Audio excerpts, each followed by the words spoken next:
लालच वो आग है जो इंसान को जलाकर राख बना देती है, और यक्षिणी वो साया है जो उस राख में भी अपनी भूख छोड़ जाती है।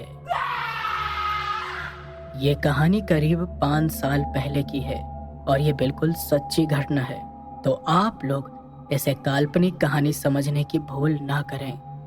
तो ये बात है उत्तर प्रदेश के कौशाम्बी जिले की, जहाँ 40-45 साल का एक आदमी रहता था जिसका नाम था किशोरी लाल। और इसकी एक किराने की दुकान थी और उसकी दुकान काफ़ी बड़ी और नामी दुकान थी। आप ये समझ लो कि उसके यहाँ कस्टमरों की इतनी भीड़ लगती थी कि उसे हैंडल कर पाना बहुत ही मुश्किल होता था। इसलिए उसने 6-7 लड़कों को काम पर रखा था और किशोरी लाल का बस एक ही लड़का था जिसका नाम विनायक था। किशोरी लाल की बीवी कई साल पहले ही गुजर चुकी थी जब विनायक 5 साल का था, इसलिए किशोरी लाल अपने बेटे के साथ ही रहता था। और अब विनायक कॉलेज में था, लेकिन अच्छी परवरिश ना पाकर उसकी संगति बहुत खराब हो गई थी, क्योंकि किशोरी लाल को तो अपने दुकान से ही फुर्सत नहीं मिलती थी। इसलिए विनायक काफ़ी गुस्सैल, जिद्दी और आवारा किस्म का लड़का बन गया था। उसके पिता उसे हमेशा दुकान संभालने के लिए कहते थे, क्योंकि अब वो ये चाहते थे कि विनायक अब अपनी जिम्मेदारियों को समझे, क्योंकि अब उनकी भी उम्र होने लगी थी। लेकिन विनायक का दुकान में बैठने का बिल्कुल भी मन नहीं करता था, और जब भी वो दुकान में बैठता तो वो दुकान से बहुत सारे पैसे निकाल लेता था। और शुरुआत में ये बात उसके पिता को भी नहीं पता थी। अब विनायक इन सभी पैसों को जुआ, सट्टा या फिर ऑनलाइन अर्निंग वाले प्लेटफॉर्म पर वेस्ट करता था। उसके जितने भी दोस्त यार थे, सभी एक से बढ़कर एक लफंगे और आवारा थे। वो जानते थे कि विनायक को कैसे बेवकूफ़ बनाकर इसका पैसा हम खर्च करवा सकते हैं, इसलिए वो हमेशा उसके साथ रहते थे। वहीं दूसरी तरफ विनायक की एक गर्लफ्रेंड थी जिसका नाम उर्वशी था। दिखने में वो तो बहुत खूबसूरत थी, लेकिन वो भी बहुत ही लालची किस्म की लड़की थी।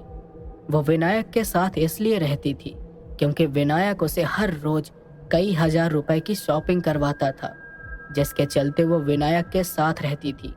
विनायक को तो यही लगता था कि उर्वशी उससे प्यार करती है। इसी तरह विनायक का दिन गुजरता रहा। फिर एक दिन उसके दोस्तों ने कहा, भाई तू ऑनलाइन ट्रेडिंग करके भी बहुत सारे पैसे कमा सकता है, तुझे बस उसमें कुछ पैसे डिपॉजिट करना होगा। विनायक एक ऐसा लड़का था जो बिना मेहनत किए बहुत सारे पैसे कमाने का ख्वाब देखता था। उसने अपने दोस्तों की बात मान ली और उसने धीरे धीरे ट्रेडिंग ऐप पर पैसे इन्वेस्ट करना शुरू कर दिया।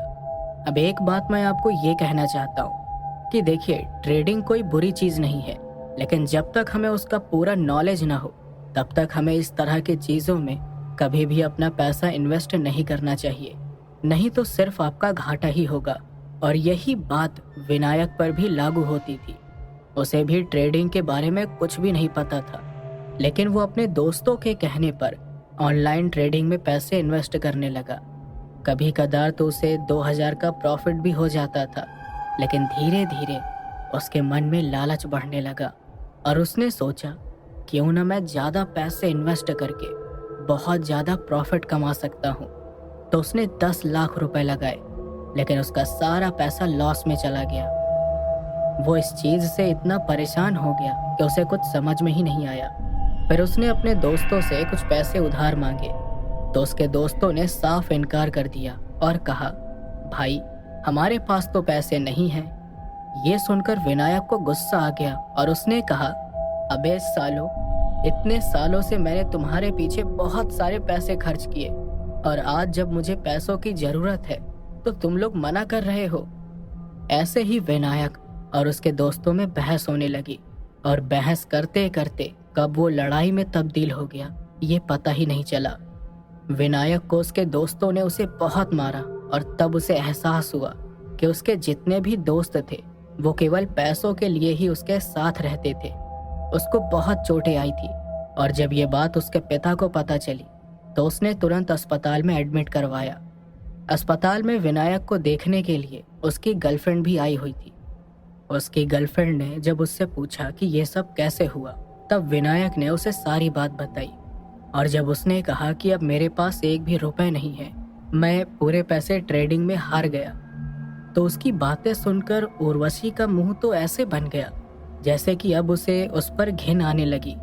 लेकिन चेहरे पर झूठी मुस्कान लेकर उसने विनायक से कहा, तुम चिंता मत करो, तुम जल्द ही सही हो जाओगे और सब कुछ ठीक हो जाएगा। इतना कहकर वो वहां से चली गई। जब कुछ दिनों के बाद विनायक थोड़ा ठीक हुआ तो उसने अपनी गर्लफ्रेंड को कॉल किया, लेकिन अब उसकी गर्लफ्रेंड उसका फोन नहीं उठा रही थी। ये देखकर विनायक बहुत परेशान हो गया। उर्वशी जब कॉलेज जाती तब भी वो विनायक से बात नहीं करती थी। उर्वशी अपने कार से उतरती, कॉलेज जाती और कॉलेज से बाहर आने के तुरंत बाद वो अपने कार में बैठकर घर चली जाती थी। अब ये चीज विनायक को बहुत परेशान करने लगी थी। जब उसने बार बार उसे कॉल लगाया तो उर्वशी ने उसे ब्लॉक कर दिया।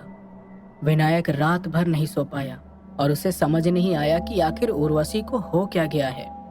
फिर अगले दिन जब वो कॉलेज में गया और जब उसने उर्वशी को देखा तो उसका हाथ पकड़कर उसने गुस्से में कहा, आखिर तुम्हें हो क्या गया है? तुम मुझे इग्नोर क्यों कर रही हो यार? तब उर्वशी ने कुछ ऐसा कहा जिसे सुनकर विनायक को ऐसा लगा जैसे उसके पैरों तले जमीन ही फट गई हो। उर्वशी ने कहा, अब तुम पूरी तरह से फकीर हो चुके हो और मैं ऐसे फकीर और कंगाल इंसान की गर्लफ्रेंड नहीं बनना चाहती। साथ ही उसने कहा, अगर आज के बाद तुमने मेरा रास्ता रोका तो मैं तुम्हारी कंप्लेंट पुलिस स्टेशन में लिखवा दूंगी। ये कहकर वो अपने पैर पटकते हुए कॉलेज चली गई। ये सुनकर विनायक पूरी तरह से टूट चुका था। ना तो अब उसके दोस्त उसके साथ थे और ना ही उसकी गर्लफ्रेंड। विनायक बहुत दिनों तक डिप्रेशन में था। पैसे तो उसके पास थे नहीं, तब उसे समझ नहीं आया कि अब वो करे तो करे क्या। फिर बस एक ही रास्ता बचा कि अब उसे वापस से अपने पिता की दुकान पर बैठना होगा। फिर एक दिन खुद ही विनायक अपने पिता को गले से उठाकर बोलता है, पापा अब से मैं ये दुकान संभालूंगा। ये सुनकर उसके पिता खुश हो जाते हैं कि चलो मेरा बेटा अब अपनी जिम्मेदारियों को समझेगा।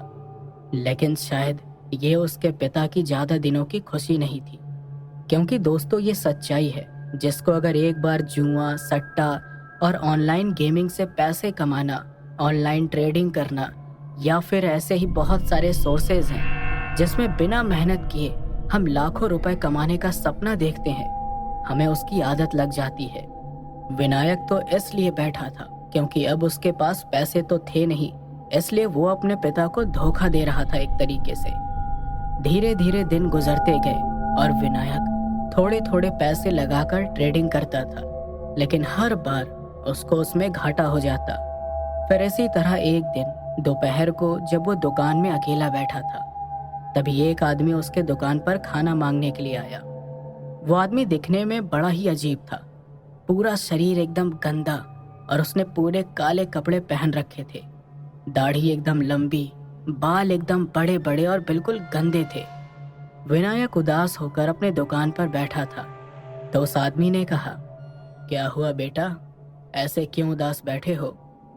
तो उसने कहा, जी कुछ नहीं, बताइए आपको क्या काम है? तो उस आदमी ने कहा, क्या मुझे कुछ खाने को मिल सकता है? तो उसने अपनी दुकान से कुछ खाने पीने की चीज उसे दे दी। फिर उसके बाद उस आदमी ने दोबारा उससे पूछा कि तुम क्यों परेशान हो?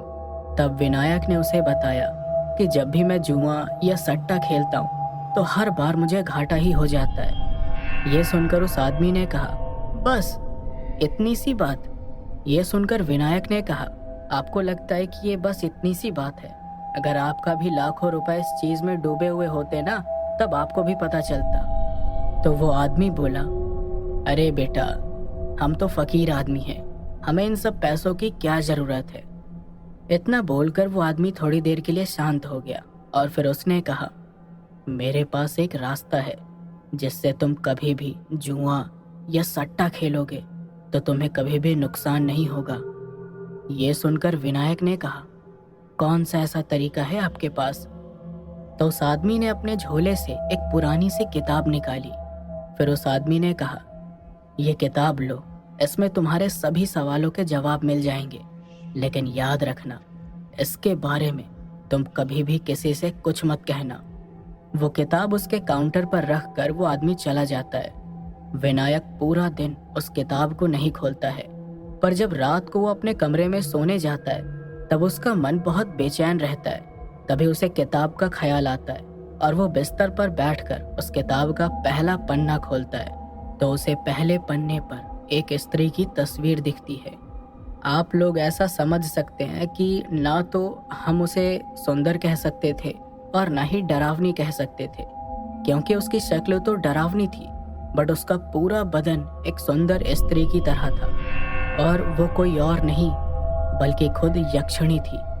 ये देखकर विनायक सोच में पड़ गया कि आखिर ये किसकी तस्वीर है। फिर उसने अगला पन्ना पलटा और अगले पन्ने पर हेडलाइन में लिखा था, सावधान, यक्षिणी साधना में वो छिपा राज है जो इंसान को राजा बना सकता है, पर हर राज की एक कीमत होती है। क्या तुम ये कीमत देने को तैयार हो? विनायक ने जब ये पढ़ा तो उसे कुछ समझ नहीं आया, लेकिन उसके दिमाग में बस केवल एक ही बात चली और वो थी राजा बनने की। इसके बाद विनायक ने जैसे जैसे उस किताब के पन्नों को पलटना शुरू किया और ध्यान से पढ़ना चालू किया, तब तब कभी उसके चेहरे पर मुस्कान आती तो कभी एक पल के लिए वो सहम जाता। उसने एक ही रात में उस पूरी किताब को पढ़ लिया। पढ़ने के बाद तो उसके मन में बस यही ख्याल आ रहा था कि उसे अब यक्षिणी साधना करनी ही होगी, लेकिन उसमें दिए गए चेतावनी को याद करके वो एक पल के लिए अपने मन को रोक लेता। इसके बाद वो तैयार होकर दुकान में चला गया। दुकान पर होने के बावजूद भी उसका ध्यान केवल यक्षिणी साधना पर ही था। अब मैं आपको बताता हूँ कि उस किताब में उस किताब में यक्षिणी साधना के लिए क्या क्या शर्तें थी, जिसके कारण विनायक थोड़ा घबरा भी रहा था। असल में यक्षिणी साधना करने के लिए साधक को पीपल के पेड़ के नीचे बैठकर ये साधना करनी होगी। साथ ही उसे ये साधना पूर्णिमा के शुक्रवार को पश्चिम दिशा में बैठकर शुरू करनी होगी। इसके साथ ही ये साधना रात को 11 बजे से शुरू करना है और 11,000 बार मंत्र का जाप करना है और ये साधना 11 दिनों की होगी। इसके अलावा इस साधना के बारे में किसी को भी नहीं बताना है और अगर साधना के दौरान कोई भी गलती हुई तो उस साधक को कोई गंभीर बीमारी हो सकती है या फिर उसकी मौत भी हो सकती है। बस इसी डर के कारण विनायक इस साधना को करने के लिए थोड़ा घबरा रहा था। इसी तरह 14-15 दिन बीत गए और इन दिनों में ऐसा कोई भी दिन नहीं था कि विनायक के मन में इस साधना को करने का विचार न आया हो। लेकिन उसने थोड़ी हिम्मत जुटाई और उसने इस साधना को करने का फैसला कर लिया।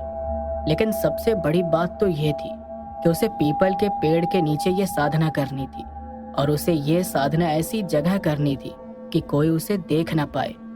तभी उसे ख्याल आया कि उसके गांव में उनका एक पुराना घर भी है जहां पर कोई नहीं रहता और उसी के आंगन में एक बड़ा सा पीपल का पेड़ भी है। वो गांव बहुत ही छोटा और पिछड़ा था, इसलिए विनायक ने फैसला कर लिया कि अब वो उसी गांव में जाकर साधना करेगा। इसके बाद विनायक ने अपने पिता से कहा कि वो अपने दोस्तों के साथ 11-12 दिनों के लिए कहीं घूमने जा रहा है। उसके पिता ने भी सोचा कि चलो मेरा बेटा थोड़ा सा घूम लेगा तो उसका मन भी थोड़ा हल्का हो जाएगा। उसके पिता ने कहा, ठीक है बेटा, जाओ और अपना ध्यान रखना।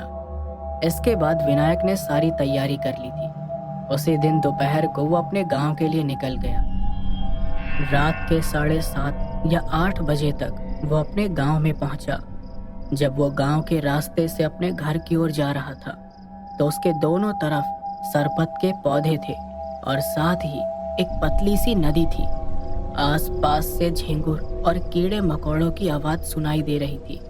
वो चांदनी रात थी। आप यकीन मानो, शहर में रहने वाले लोगों के लिए वो किसी जन्नत से कम नहीं था, क्योंकि ऐसा माहौल देखने और महसूस करने पर हमें सुकून ही मिलता है। इसके साथ ही साथ उल्लू की भी आवाज उसे सुनाई दे रही थी। थोड़ी देर के बाद रात के अंधेरे में वो अपने इस मकान में चुपके से गया ताकि गांव का कोई भी इंसान उसे देख न सके, नहीं तो बहुत सारे सवाल खड़े हो जाते। रात के वक्त जब वो गांव में गया तो चारों तरफ बिल्कुल सन्नाटा था। आसपास कुछ कुत्ते इधर उधर भौंक रहे थे। तो वो चुपके से अपने उस घर के पीछे वाले हिस्से में गया तो उसने देखा कि उसके पीछे वाले आंगन में बहुत बड़ा सा पीपल का पेड़ था। उसे देखकर वो बहुत खुश हुआ। जिस रात वो अपने गांव पहुंचा उसी रात शुक्रवार था और उसी दिन पूर्णिमा भी थी। उस समय रात के करीबन 9 बज रहे थे। फिर उसने जल्दी जल्दी सारी तैयारियां की और पीपल के पेड़ के नीचे 11 बजे तक साधना करने के लिए बैठ गया।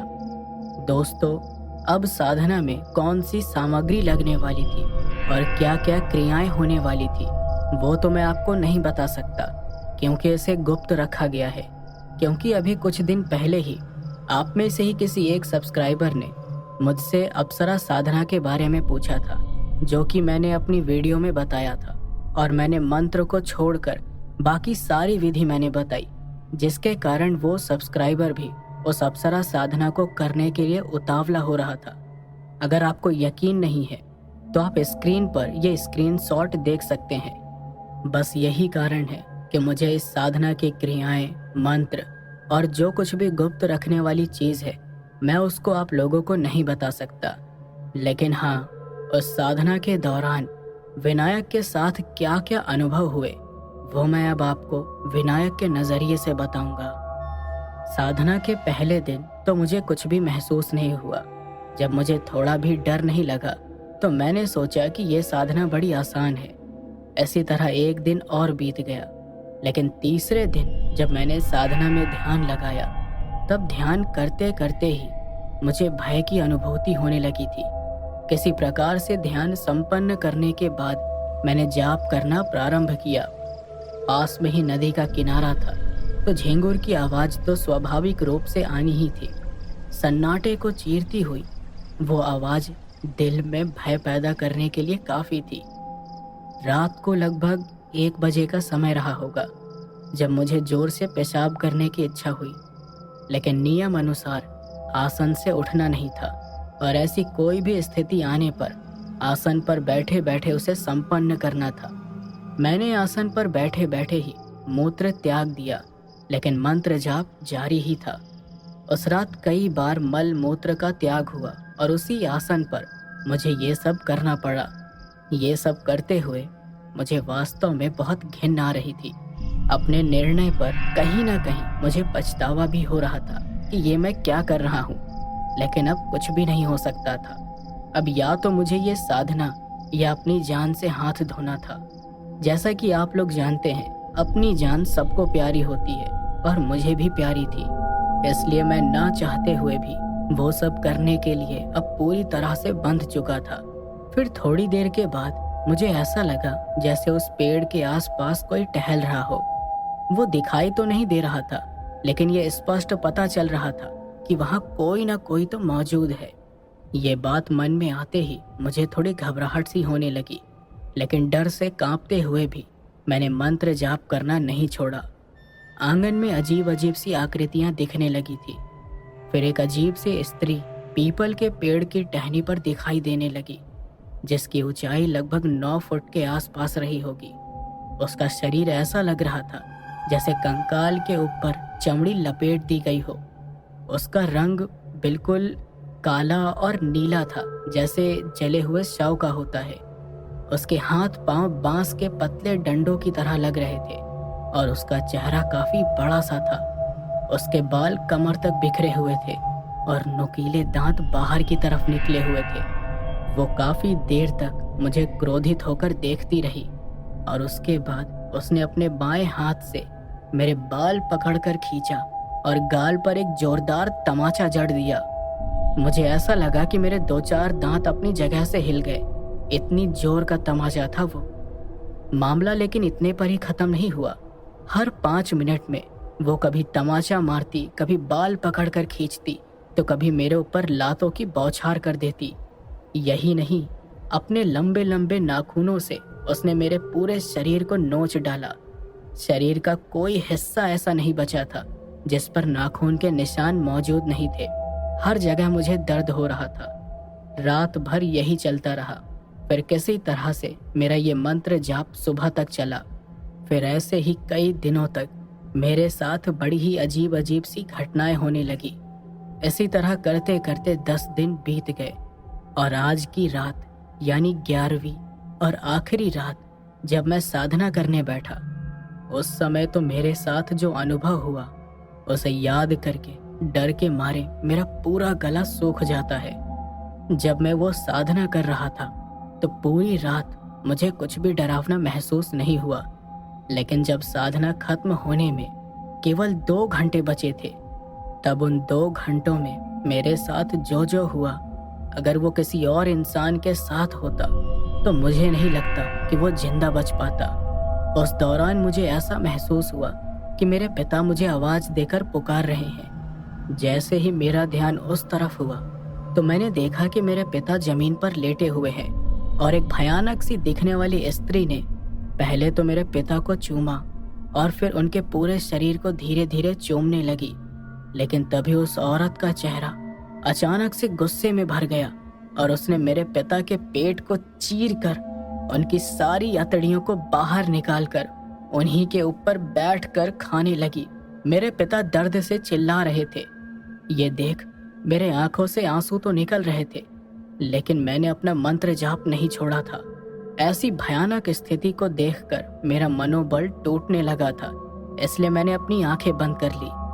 थोड़ी देर के बाद मुझे ऐसा लगा कि सब कुछ शांत हो गया। जब मैंने दोबारा आंखें खोली तो मेरे सामने कोई भी नहीं था, लेकिन तभी अचानक मेरे पीछे से किसी ने कान में कहा, तेरी इतनी औकात जो तू मुझे सिद्ध करेगा। इतना कहकर उस औरत ने मेरे पीठ में अपने लंबे लंबे नाखून घुसा दिए। दर्द के मारे मेरे मुंह से चीख निकलने ही वाली थी, लेकिन फिर भी मैंने किसी तरह अपने दर्द को काबू में किया। इसके बाद वो तरह तरह के दर्द मुझे देती रही। कभी वो मेरे जांघ में अपने दांत धंसा देती तो कभी मेरे गुप्त अंग में दांत काट लेती। इसी तरह करते करते सुबह हो गई। उसके बाद मैं उसी आसन पर थकान की वजह से लुढ़क गया और मुझे नींद लग गई। फिर दोपहर के लगभग 2:30 बजे के आसपास मेरी नींद खुली। मैं चुपचाप आसन से उठा और अपने उस पुराने घर के अंदर चला गया।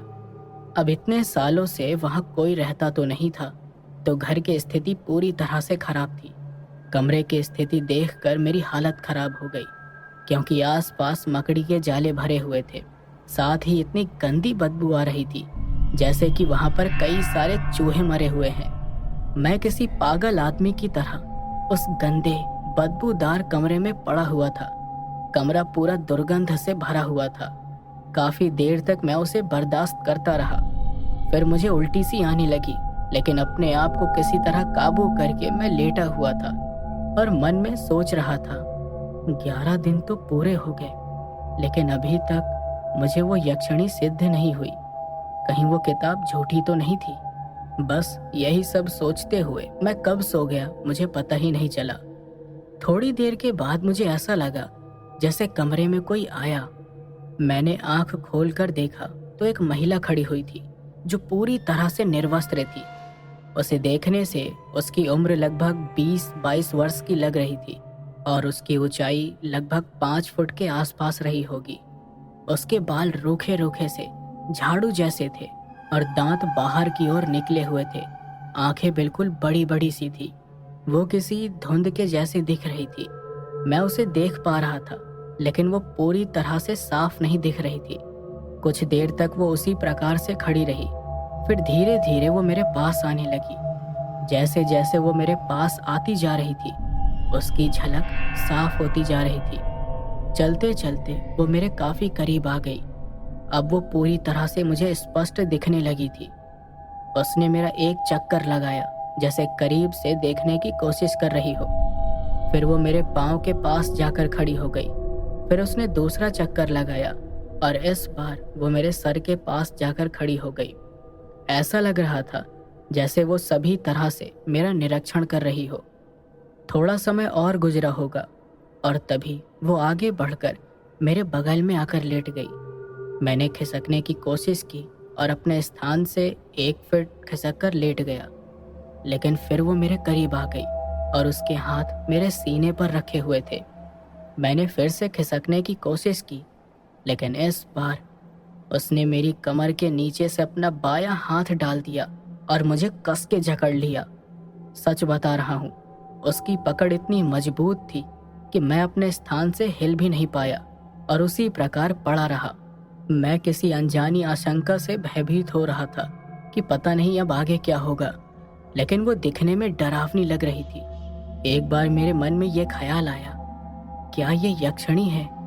मेरे मन में इतना ख्याल आया ही था कि फिर वो यक्षिणी मेरे साथ वो सब करने लगी जो अभी आप लोग सोच रहे हैं कि कब ये यक्षिणी इसके साथ वो सब करेगी। इसके बाद मैं थकान के कारण बहुत ही गहरी नींद में चला गया। फिर आधी रात के आसपास कमरे में एक सुंदर सी स्त्री प्रकट हुई।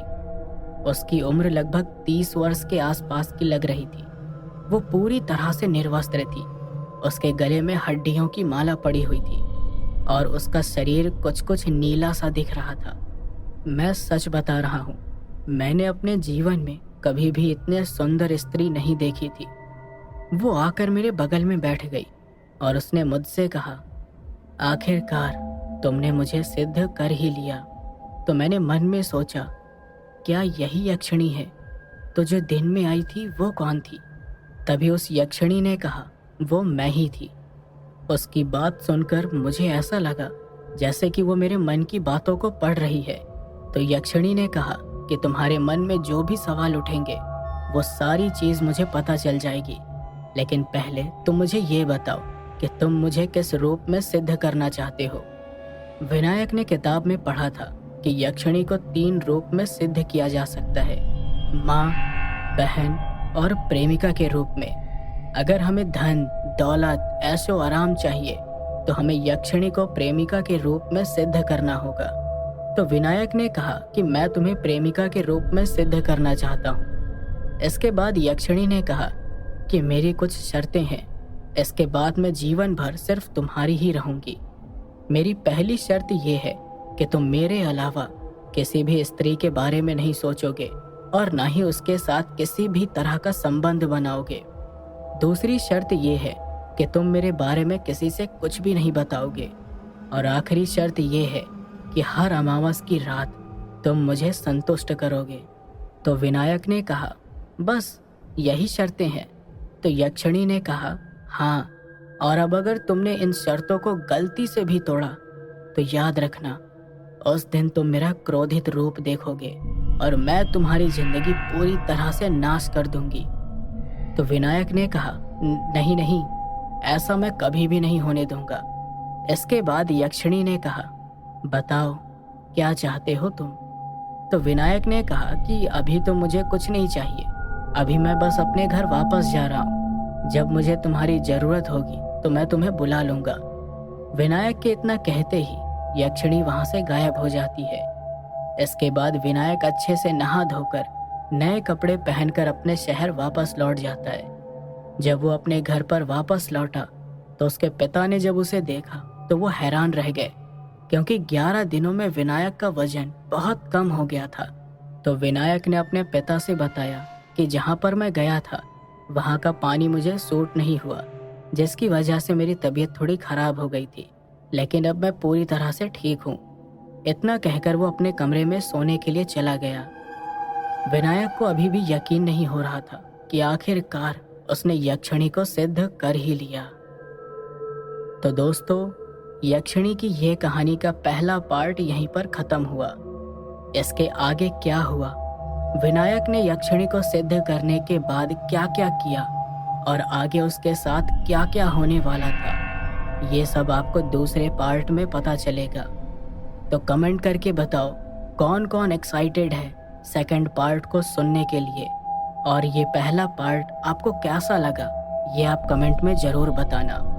तो चलिए मिलते हैं आपसे अगली वीडियो में, तब तक के लिए टेक केयर, गुड नाइट।